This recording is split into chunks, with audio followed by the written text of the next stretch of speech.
तो नमस्कार दोस्तों, आज हम बात करने वाले हैं बहुत ही इंपॉर्टेंट टॉपिक पे। और ये हमारी सीरीज का 5th टॉपिक भी होने वाला है कि इवेंट टाइमिंग विदाउट दशा में दशा के को देखे बिना इवेंट को कैसे फाउंड आउट करें।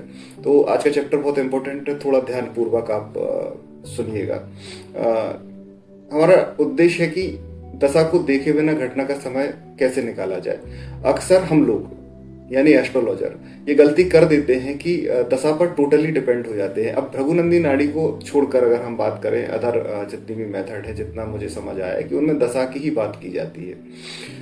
और मेरा एक्सपीरियंस ये कहता है और जो मेरे स्टूडेंट भी रहे हैं और बाकी के जो एस्ट्रोलॉजर्स भी हैं जो मुझे कॉल करते हैं, बात होती है, तो वो कहते हैं कि दशा को समझने के बाद, दशा को देखने बाद की इवेंट का टाइमिंग नहीं फिक्स कर पा रहे हैं या गलत टाइमिंग फिक्स कर देते हैं हम किसी भी इवेंट की। तो आप इससे बचने के लिए आपको मेरे साथ आगे चलना होगा कि हम दशा को देखे बिना भी ग्रहों के माध्यम से, भावों के माध्यम से टाइमिंग को कैसे फिक्स करें किसी भी घटना की। तो ये सोच बना रखी है कि बिना दशा के टाइमिंग निकालना पॉसिबल नहीं है। लेकिन सच है ये है कि बहुत बार दशा के बिना भी इवेंट बिल्कुल सही समय पर पकड़ में आ जाता है और कई केसेस में ये तरीका दशा से भी ज्यादा एक्यूरेट बैठता है। तो सबसे पहले एक बात बहुत साफ साफ समझ लीजिए कि इवेंट टाइमिंग का मतलब है जिंदगी में कोई घटना कब घटेगी। जैसे शादी कब होगी हमारी, किसी की भी कह सकते हैं हम, अपने क्लाइंट की भी जो आए शादी के लिए, तो वो भी आपसे ये सवाल पूछेगा कि मेरी शादी कब होनी है या मेरे बच्चे की शादी कब होनी है। नौकरी, कोई स्टूडेंट आ सकता है जो अभी पढ़ाई अपनी खत्म करके जॉब की तलाश में है। कोई व्यक्ति जो काफी समय से बेरोजगार बैठा हुआ है घर पे, वो भी आपसे सवाल पूछ सकता है। प्रमोशन कब होगा, ये सवाल भी आपके पास आ सकता है कि भाई अभी जो लिस्ट निकलने वाली है और उसमें मेरा नाम है, लेकिन क्या मुझे प्रमोशन मिल पाएगा। तो ऐसे काफी सारे सवाल, कई सवाल आएंगे आपको, क्या विदेश यात्रा होगी मेरी या मैं विदेश में सेटल हो पाऊंगा। तो ये तमाम चीजें के सवाल आपको आपकी लाइफ में एज ए एस्ट्रोलॉजर या ऐसे पर्सन भी आपके मन में आ सकते हैं। तो इनको भी हम बहुत आसानी से देख सकते हैं। अब सवाल है, क्या ये सब दशा के बिना जाना जा सकता है? तो जवाब है हाँ, बिल्कुल जाना जा सकता है। असल में इवेंट दशा से नहीं होता, ये हमें इंपॉर्टेंट तरीके से समझना है। देखिए, दशा का रोल है ये दिखाना कि कौन सा प्लैनेट एक्टिव है, ठीक है, कौन सा पावर में है। सारे जो प्लैनेट हैं वो सारे पावरफुल हैं और सारे हमेशा ही एक्टिव रहते हैं आपकी लाइफ में, ठीक है। लेकिन उस समय उस पर्टिकुलर में हो सकता है कि दशा की वजह से उसको एक्स्ट्रा पावर मिल गई हो, ठीक है। दशा से इवेंट नहीं होता, इवेंट होता है भाव के एक्टिव होने से। याद रखिए, जब तक कोई भाव एक्टिव नहीं होता तब तक उस भाव का इवेंट नहीं होता। चाहे कुंडली कितनी भी अच्छी क्यों ना हो, चाहे कितने भी अच्छे योग बने हो, अगर भाव एक्टिव नहीं हुआ तो इवेंट नहीं होगा। ये आप 100% मान लीजिए। आपको इस चीज का विशेष तौर पर ध्यान भी रखना है प्रेडिक्शन करते टाइम, या आप अपनी भी कुंडली देख रहे हैं एज ए व्यूअर, तो भी आपको इस चीज का विशेष तौर पर ध्यान रखना है। अब सवाल आता है कि भाव एक्टिव कैसे होता है। तो भाव एक्टिव होता है प्लैनेट के मूवमेंट पर, यानी हम जिसको एस्ट्रोलॉजिकल भाषा में कहेंगे ट्रांजिट पर, गोचर पर। जब कोई ग्रह किसी भाव से होकर गुजरता है या उस भाव के स्वामी को देखता है या उस भाव से जुड़ता है, तो वो भाव एक्टिव हो जाता है। और यहीं से इवेंट टाइमिंग शुरू होता है। अब बात करते हैं गोचर ग्रहों की। तो गोचर में, या हम इंग्लिश में उसको ट्रांजिट भी कहते हैं, 3 ग्रह सबसे ज्यादा इंपॉर्टेंट होते हैं, शनि, गुरु और राहु केतु। इन ग्रहों को कहा जाता है स्लो मूविंग प्लैनेट। ये एक भाव में, या यूं कहें तो एक राशि में लंबे समय तक रहते हैं।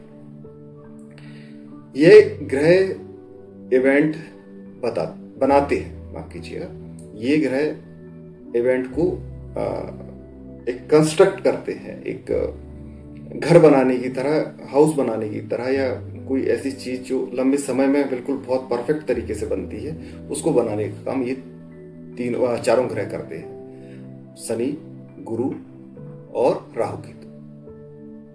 इसके बाद आते हैं तेज चलने वाले ग्रह, वो हैं हमारे सूर्य, मंगल और बुध। ये ग्रह इवेंट को ट्रिगर करते हैं। सरल भाषा में मैं कहूं तो स्लो प्लानिंग घटना की नींव रखते हैं, फास्ट प्लानिंग घटना को चालू करते हैं। अब हम थोड़ी सी गुरु की बात करते हैं। गुरु जहां जाता है वहां विस्तार करता है, क्योंकि गुरु जो ग्रह है वो विस्तार का कारक है, बढ़ाने का कारक है। तो जहां पर भी गुरु गोचर में ट्रांजिट में जाएगा, वहां पर चीजों का, उस भाव के चीजों का विस्तार करेगा। ये आपको ग्रोथ देता है, जीवन में अवसर भी देता है। अगर गुरु मान लीजिए आपकी पत्री में 7वें भाव से गुजर रहा है, ट्रांजिट में है, तो शादी का योग बनाता है, पार्टनरशिप का भी योग बनाता है। किसी बिजनेस पार्टनरशिप के लिए भी अगर देखें तो 7वें भाव में अगर गुरु जब ट्रांजिट करेगा तो ये आपको शादी या बिजनेस की तरफ ले जाएगा। अगर गुरु 10वें भाव से गुजरता है तो करियर में मौका दिलाता है, अपॉर्चुनिटी आती है आपके जीवन में। अगर गुरु 11वें भाव से जाए तो धन लाभ होता है, या हम कहेंगे कोई ग्रोथ मिलती है व्यक्ति को, प्रमोशन भी हम देख सकते हैं। जब शनि को, अब हम यहाँ पे जुपिटर हो गया, अब हम शनि पे बात करते हैं। तो शनि हमें इवेंट देता है, लेकिन थोड़ा देरी से, क्योंकि ये स्लो मूविंग प्लैनेट के साथ साथ थोड़ा सा इवेंट को डिले करके देने की सैटर्न की आदत रहती है। लेकिन शनि कमिटमेंट करवाता है किसी भी इवेंट का कि ये पक्के में मैं दूंगा आपको। अगर शनि 7वें भाव को एक्टिव करे तो शादी होती ही है, लेकिन सोच समझ कर। थोड़ा लंबा, एंगेजमेंट के बाद भी थोड़ा सा लंबा समय जा सकता है, या लड़का लड़की पहले एक दूसरे को समझते हैं तो फिर वो शादी करा। लेकिन सैटर्न 7th हाउस को एक्टिव करेगा तो विवाह करा देता है, ये पक्की बात। अगर शनि 10वें भाव से जुड़ जाए तो नौकरी या बड़ी जिम्मेदारी भी दिलाते हैं। अब राहु केतु की हम यहाँ पर बात कर लेते हैं। राहु केतु अचानक इवेंट देते हैं, अचानक शादी, अचानक ब्रेकअप, अचानक विदेश यात्रा, अचानक बीमारी। यहाँ ये जानना जरूरी है कि जहां जहां राहु केतु जाते हैं वह जिंदगी डायरेक्शन बदलती है, एंड मूवमेंट पर, ठीक है, लास्ट मूवमेंट पर जिसको हम बोलते हैं, तो वहां डायरेक्शन ये बदलने का काम करती है, बदलाव का कारक है। अब एक बहुत इंपॉर्टेंट रूल के बारे में यहां पर अपन बात कर लेते हैं कि इवेंट तभी होता है जब 2 या उससे ज्यादा ग्रह एक ही बात कह रहे हो। इस पॉइंट को इंपॉर्टेंट तौर पर ध्यान रखिएगा, क्योंकि हम एक प्लैनेट से इवेंट के बारे में नहीं बता रहे हैं। अब जब 2 से 1 से ज्यादा ही कहें या 2 से ज्यादा कहें तो बेटर ही होगा कि 2 से ज्यादा ग्रह, 2 या 2 से ज्यादा ग्रह, ये सेंटेंस बिल्कुल परफेक्ट है। 2 या 2 से ज्यादा ग्रह एक ही बात कह रहे हो तो इसे कहते हैं प्लानेटरी कनेक्शन, और यहाँ ये इवेंट होने को ज्यादा से ज्यादा दर्शा देते हैं कि ये इवेंट इनके जीवन में होगा। अगर मान लीजिए शुक्र और गुरु दोनों 7वें भाव में से जुड़े हों तो शादी पक्की होती है। अगर सूर्य और शनि 10वें भाव से जुड़े हों तो करियर में बड़ा बदलाव होगा। अब योग की बात कर लेते हैं। अगर कुंडली में विवाह योग है तो शादी होगी ही। अगर धन योग है तो पैसा आएगा ही, लेकिन योग तभी फल देता है जब गोचर उसे एक्टिव करता हो। अब चंद्रमा की बात कर लेते हैं हम इसे। चंद्रमा को थोड़ा सा समझिएगा। चंद्रमा इवेंट टाइमिंग का सबसे अंडररेटेड ग्रह होता है, ठीक है। चंद्रमा मन भी है और समय भी है।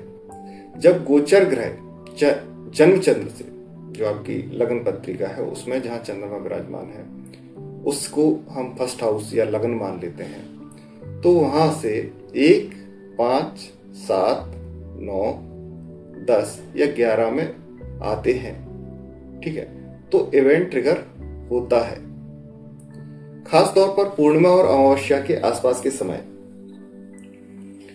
घटनाएं तेजी से होती हुई आपको दिखेगी। इसको आप जब अमावस्या और पूर्णिमा का टाइम आप कैलेंडर में नोट करिएगा और फिर पत्रिका को वहां मैच करने की कोशिश कीजिएगा, आपकी खुद की या किसी के रिलेटिव की, तो आपको समझ में थोड़ा सा और अच्छे से आएगा।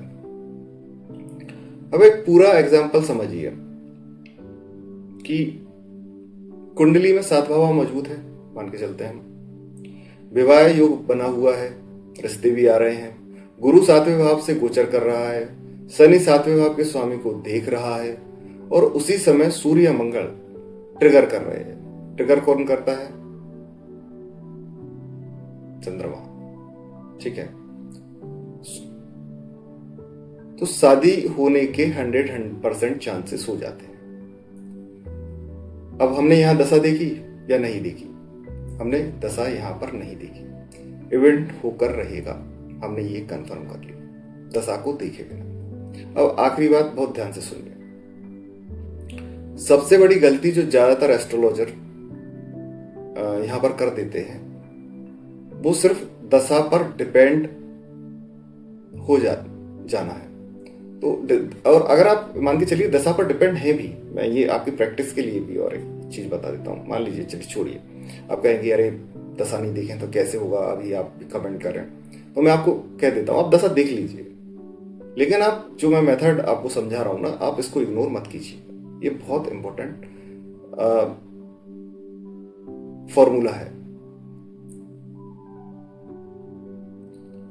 और कुंडली की जो मेन पावर है, वो इसको आप नजरअंदाज मत कीजिए। आप ये जो मैंने गोचर का एक फॉर्मूला आपको बताया है, इसको आप बिल्कुल नजरअंदाज मत कीजिए। याद रखिए, दशा समय बताती है, लेकिन शक्ति कुंडली ही देती है। कुंडली के जो ग्रह हैं जो गोचर में है, वही आपको यहाँ पर दिशा देंगे पूरी की पूरी इवेंट को होने की। ये जो पावर देंगे वो इवेंट को होने का, वो सिर्फ आपके गोचर के ग्रह देंगे। अगर आपको इवेंट टाइमिंग विदाउट दशा समझ आ गया, तो आप किसी भी कुंडली में घटनाओं का सही समय निकाल सकते हैं। तो ऐसे ही मेरे साथ बने रहिए, कमेंट्स कीजिए, सब्सक्राइब कीजिए, लाइक कीजिए, और हम आगे की बात नेक्स्ट चैप्टर में करते हैं। तो नेक्स्ट चैप्टर में हम ये याद करेंगे कि एग्जैक्ट डेट और पीरियड विदाउट दशा के कैसे निकाला जाता है। तो धन्यवाद आप।